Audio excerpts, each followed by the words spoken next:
안녕하세요. 마이웨이입니다. 보시는 것처럼 암호화폐 시장이 또 이렇게 초록색의 상승세를 이어가고 있는데, 비트코인 같은 경우는 28K를 또 넘어서기도 했습니다. 그래서 이렇게 장이 지금 다시 살아난 이유를 여러분도 이미 잘 아실 거예요. 어제 좀 어떻게 보면 좀 황당한 사건이 발생이 됐었는데, 이걸 보시면 대형 오보로 비트코인이 10% 폭등을 했다가 5%가 급락을 하는 이런 해프닝이 또 벌어졌던 겁니다. 그래서 이 대형 오보가 이 SEC가 블랙록의 현물 비트코인 ETF를 승인을 했다라는 이런 소식이 나오면서 보시는 것처럼 이렇게 갑자기 10% 폭등을 했던 것인데, 그런데 이것이 결국에는 가짜뉴스, 이 대형 오보로 또 밝혀졌어요. 그래서 지금 기사에서는 해프닝이라고 하는데, 그런데 과연 이것이 진짜 해프닝일까? 오늘은 이것에 대해 말씀을 드리면서 어쨌든 지금 가짜뉴스로 판명이 났지만 이것이 시장의 분위기를 완전히 반전시킬 수 있는 그런 하나의 계기가 될 수 있다는 것도 근거를 들어서 좀 말씀을 드리려고 합니다. 그러면 저는 이것이 단순 해프닝이 아니라 어떻게 보면 철저히 계획된 의도적인 가짜 뉴스였다라고 생각을 하는데, 그 이유를 말씀을 드리면, 이걸 보시면 제가 지난주에 4일 전이니까 제가 지난주 목요일에 어떤 영상을 올렸었냐면, 오늘 내일이 중요 분수령이 된다라고 하면서 대규모의 숏배팅 청산쇼가 예상이 된다라고 말씀을 드렸습니다. 그러면서 그 두 가지 이유를 그때 말씀을 드렸었는데, 그 두 가지 이유가 뭐였냐면, 이걸 보시면 그 당시에 보시는 것처럼 현재 숏배팅 물량이 이 롱배팅보다 무려 2배 넘게 많은 상황이라서 28K 초반까지만 상승을 한다 하더라도 대규모의 청산이 발생이 된다라고 말씀을 드렸고, 그리고 또 다른 이유가 지금 현재 이 거래량이 많지 않기 때문에 의도적인 가격 움직임이 발생이 될 수 있다라고 말씀을 드렸어요. 그러면서 그 당시에 제가 이런 상승이 나오면서 대규모 청산이 발생이 되려면 그 상승 재료가 필요하다라고 말씀을 드렸는데, 그래서 그때 말씀드렸던 것이 이제 이때가 이 CPI 발표를 하루 앞두고 있었고, 그리고 이 SEC가 그레이스케일 판결에 대해 만약에 항소를 포기하게 된다면 이것이 상승 재료도 될 수 있다라고 말씀을 드렸습니다. 그런데 결국 그 두 가지가 상승의 재료는 아니었어요.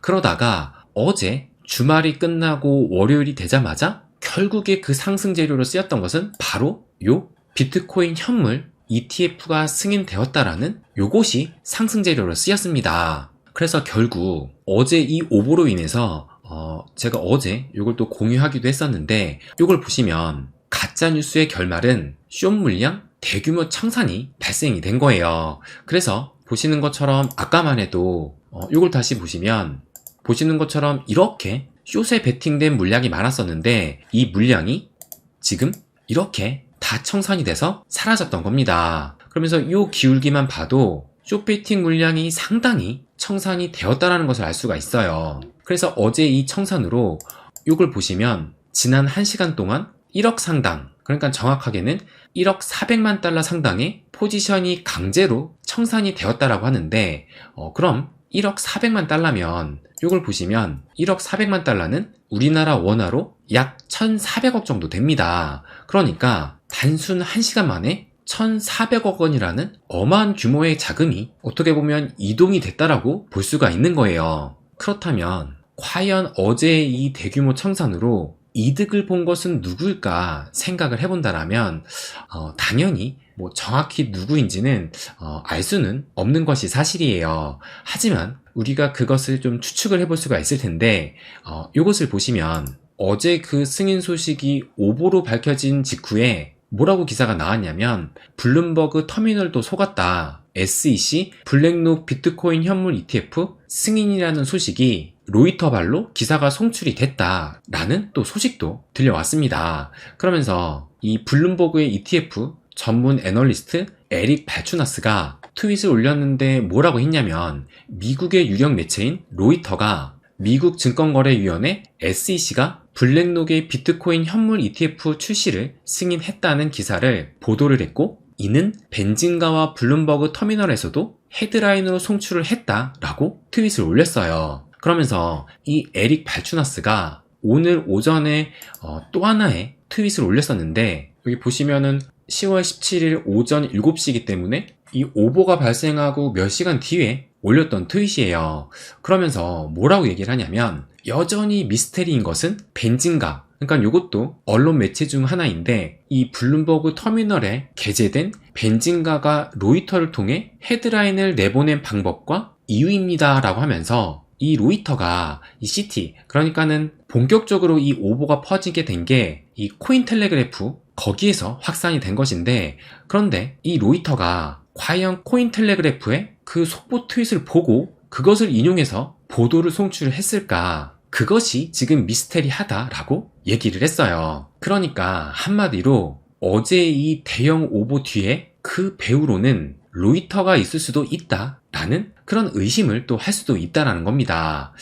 그래서 제가 이 로이터에 대해서 조금 알아보니까, 이걸 보시면 이것이 로이터의 공식 홈페이지인데, 그럼 이 로이터를 과연 누가 소유하고 있느냐, 그래서 그것을 찾아보니까 이걸 또 보시면 톰슨 로이터라고 해서, 이 톰슨 로이터 코퍼레이션은 미국 뉴욕 맨하탄 타임스퀘어에 본사를 둔 다국적 정보 기업이다 라고 합니다. 그러면서 여기에 톰슨 로이터 코퍼레이션 해가지고 요 마크가 지금 좀 전에 보셨던 요 마크와 동일하다라는 것을 알 수가 있고, 그래서 여기 역사를 좀 보시면 캐나다에 본사를 둔 대규모 정보 서비스 기업인 톰슨사가 2008년 4월 17일 영국에 본사를 둔 대규모 통신사인 로이터를 매수함으로써 톰슨 로이터가 설립이 됐다라고 하는데, 그런데 이 로이터를 사들인 목적은 2대 미디어 그룹을 통합함으로써 금융 뉴스와 정보의 거대한 공급원을 만들어내는 것이다 라고 얘기를 합니다. 그러니까 이 주된 목적이 다른 것도 아니고 바로 금융 뉴스라는 거예요. 그래서 그럼 이 톰슨 로이터의 주주는 누구인가?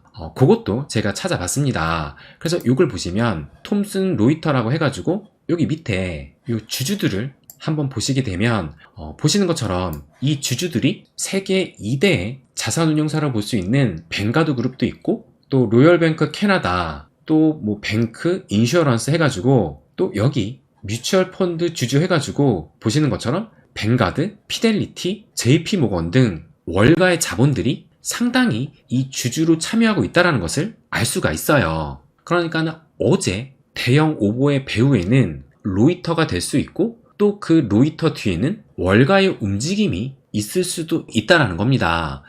그렇다면 또 이런 생각을 하실 수가 있을 거예요. 과연 이런 월가의 메이저 금융가들이 어떻게 보면 이런 오보를 써가면서 이 불법을 저지른 건데, 이런 불법을 저지르면서 이렇게 돈을 벌 수가 있을까? 그런 생각도 하실 수가 있을 텐데, 그러면 이 기사도 한번 보여드릴게요.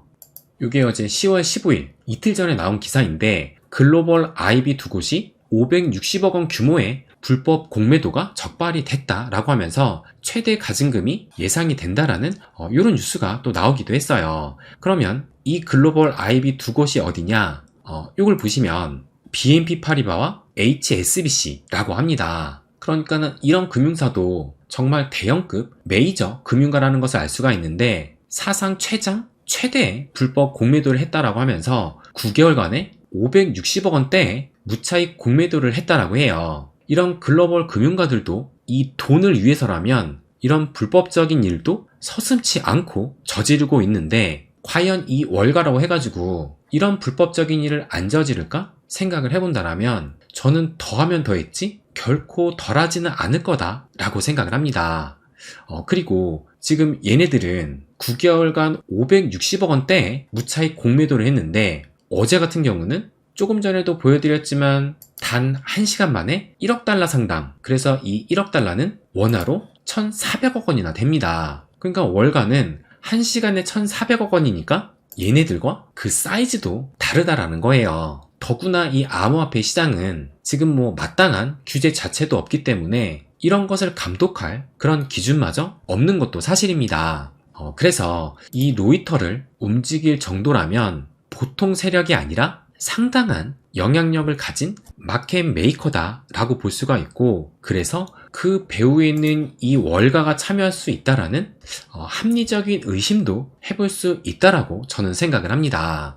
그래서 지금은 이제 이 암호화폐 시장이 월가의 손에 의해 점점 주물러질 수도 있다라고 생각이 들면서 앞으로 다가올 대세 상승장은 이 월가의 손에 의해서 이루어질 수 있다라고 또 생각이 들어요. 그래서 비록 이것이 지금 가짜뉴스로 밝혀졌지만 앞으로도 좀 기대를 해볼 수 있는 것이 또 그 이유를 또 몇 가지 말씀드리도록 하겠습니다. 그래서 제가 지난 가짜뉴스가 어떤 것이 있었고 그 이후에 이 비트코인 움직임이 어떠했는지를 또 체크를 해봤어요. 그래서 이걸 보시면 2019년 4월달 이 만우절이 지나고 나온 기사인데 아마 여러분도 기억을 하실 겁니다. 이때 이 비트코인 등 암호화폐가 급상승을 했는데 그 이유가 만우절 가짜뉴스 때문에 상승을 했었습니다. 그래서 그때 이 가짜뉴스가 뭐였냐면은 요거 보시는 것처럼 이 SEC가 이때도 이 비트코인 ETF를 승인을 했다라는 이런 소식이 나오면서 갑자기 이 비트코인이 급등을 했던 것인데, 그런데 이것도 결국에는 이 가짜뉴스로 판명이 났어요. 그런데 가짜뉴스였는데도 불구하고 이 기사를 보시면 만우절 뒤에도 이어진 상승세라고 하면서 이 차트를 한번 보여드리면 이때 2019년 4월 1일에 이 만우절 가짜뉴스가 나왔는데, 그래서 이때는 무려 하루 만에 18%나 상승을 했습니다. 그리고 나서 가짜뉴스로 밝혀졌는데도 불구하고 그 이후의 비트코인 움직임은 이런 비교적 큰 상승세로 접어드는 본격적인 그 계기가 됐습니다. 그래서 이때 그 상승률이 이 소식이 나온 직후로 해가지고 그 이후로 무려 200% 이상 상승을 했어요. 그런데 또 다른 이 대표적인 가짜뉴스로는 이것도 아마 많은 분들이 기억을 하실 텐데 2021년 7월 달에 아마존이 연내에 비트코인 결제 도입을 전망한다라고 하면서 이때도 비트코인이 10%나 또 급등을 했습니다. 그러면서 이때도 아마존 내 익명의 소식통을 인용을 해가지고 심지어 아마존이 2022년에는 자체 암호화폐를 발행할 계획도 있다라는 이런 소식까지 전해지기도 했어요. 그런데 결국엔 이 소식도 보시는 것처럼 연내에 암호화폐 결제를 허용할 계획이 없다라고 하면서 이 아마존이 이 사실을 부인을 했는데, 그래서 그 당시에도 이 얘기가 나온 직후 어제처럼 이 비트코인이 또 급락이 나왔습니다.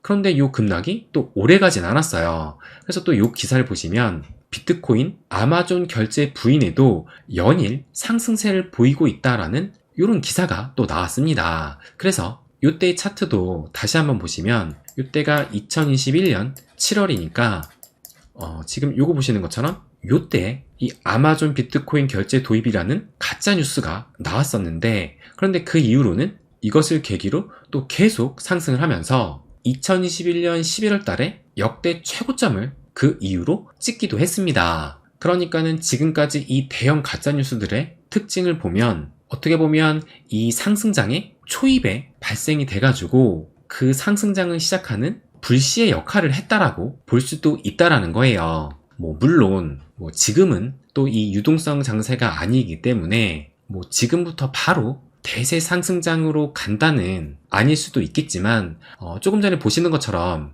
그때 이후로 하루 이틀 만에 급등을 한 것이 아니라 이때를 기점을 해가지고 몇 개월 동안 이렇게 상승장을 갔다라는 것이고, 또 마찬가지로 이때도 이때를 기점으로 해가지고 몇 달에 걸쳐서 이렇게 큰 상승이 나왔다라는 겁니다.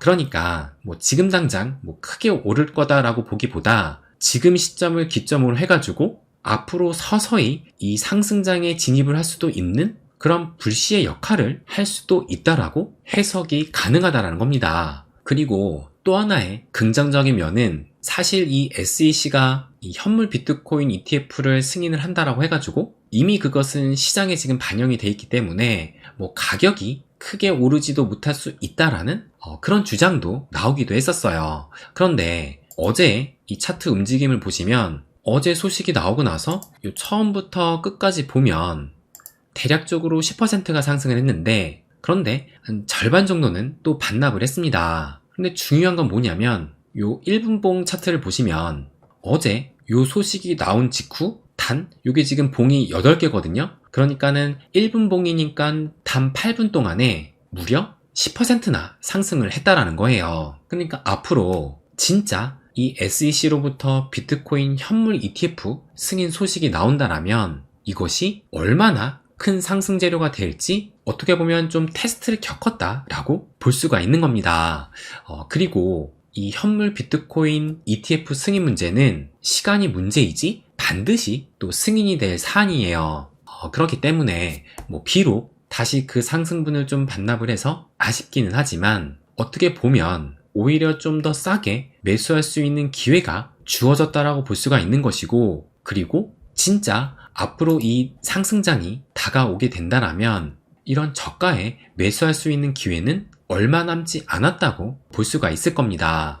그렇기 때문에 지금은 제가 늘 말씀드리기도 했지만 이런 때를 기다리면서 좀 하락이 나올 때 좀 적극적인 매수도 고려를 하면서 이 수량이 집중해야 될 시기다 라고 생각을 합니다. 그래서 결론적으로는 이것이 대형 오보로 끝나긴 했지만 이것은 앞으로의 시장 흐름을 크게 반전시킬 수 있는 하나의 계기가 될 수 있다는 것을 말씀드리고 싶습니다. 네, 그럼 오늘은 여기까지 하겠습니다. 항상 제 이야기 끝까지 들어주셔서 감사드립니다. 부자가 되는 길, My Way.